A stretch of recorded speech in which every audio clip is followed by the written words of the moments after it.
Welcome to the Billboard Mastery Podcast, where you will learn the correct way to identify, evaluate, negotiate, perform due diligence on, select the construction type, build, rent the ad space, and operate billboard signs.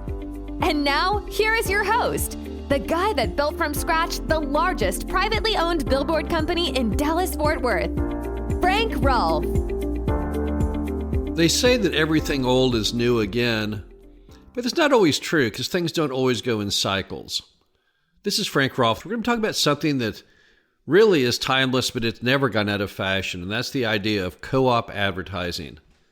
So what is co-op advertising? Well, it's a slang term for the word cooperative advertising, and what cooperative advertising is when you have someone who manufactures a product who is willing to offset the price of advertising a business that sells that product. So they share the cost of the ad. How much do they share? Often 50%, sometimes as much as even 75%. If you have a billboard that rents for $1,000 a month, it would lower the advertising cost to your advertiser all the way down to somewhere between $500 a month and maybe as low as $250 a month. And as we know, that will lead to a much happier advertiser and a much more compelling case for them to rent your sign. So how does co-op advertising actually work? Let's look at two of the main cooperative advertising products just to demonstrate how these are put together. Let's assume that you have a Western wear store. And in Western wear stores, they sell lots of products, hats and boots and belts, but they're often from roughly the same manufacturer. One large manufacturer is Justin Boots. Justin has been making cowboy boots for around 100 years. Justin has a very large following. They have a very memorable logo. And if you feature Justin Boots, a Justin boot, and the logo on a billboard, they will typically, under their cooperative programs, pay roughly 50% of the cost of that ad. Why would they do that? Well, because not only are they advertising for the store, but they're advertising their boot. So there's kind of a tie-in there. Someone sees the sign for the Western wear store. Let's assume it's called Fincher's Western Wear. And they see the Justin logo. So when they go to Fincher's, they're already thinking about Justin boots. Another one are automotive parts. Automotive parts, Fram oil filters, different brands of oil. They also are well-known brands with well-known logos. So if you're Fram oil filters and you sell Fram oil filters at your local auto parts store, let's just say it's Larry's Auto Parts. And if Larry's puts in their billboard a picture of your Fram oil filter and the logo for Fram, then Fram could possibly pay half of that billboard. So it's really just tying together businesses and certain products. So what does that mean? If an advertiser is going to have any chance at cooperative advertising, they have to be selling well-known branded products. So there's no chance you'll be able to get cooperative advertising, for example, from Tom's Hamburger Shop. There's no way that the meat producer of the hamburger patties or the pickles or the buns are going to be able to do a cooperative on that hamburger establishment. But if you look at most of the other advertisers out there, there's a whole wide variety that do sell products. So the key is to find out what cooperative programs there are for the potential advertiser. So when you're looking at the most logical advertisers for a sign, which typically are ones that are at the next exit, so it can say exit now, or maybe a couple exits down, or the dominant advertisers in that market, or the ones off other signs you may go to. The key question is, what products do you really sell? And number two, have you ever explored what the cooperative opportunities are? Often, advertisers you would think would know better will say, no, I didn't know there are these co-op programs.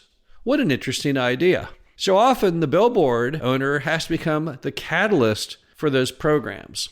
Other advertisers will say, yeah, I am aware of a cooperative program. I did one of those at one time, haven't done one in a while. If you start them to think about the possibility and the fact that they will save a lot of money on their ad, then suddenly they become more intrigued. Now, working with those product manufacturers under cooperative arrangement is not as simple as it sounds. You have to find out not only who those folks are and what they'll pay, but additionally, they're going to have requirements on the ad itself. Their logo will have to be a certain percent of the ad. Their product will have to be a certain percent of that. There's also some complications in filing to get reimbursement. The way the ads typically work is the advertiser pays the cost, and then the product manufacturer reimburses back to the advertiser. There may also be some tricks to it because they may only pay the larger percentages based on how much of that product the advertiser sells. It only makes sense. You're not going to have somebody who's got a product and that person sells it very rarely think that that's a valuable enough advertiser for them to devote that much money to that one product. Now, have I ever seen a co-op go wrong? I really have not. Every co-op advertisement we've ever done has always been very successful and everyone's very happy with it.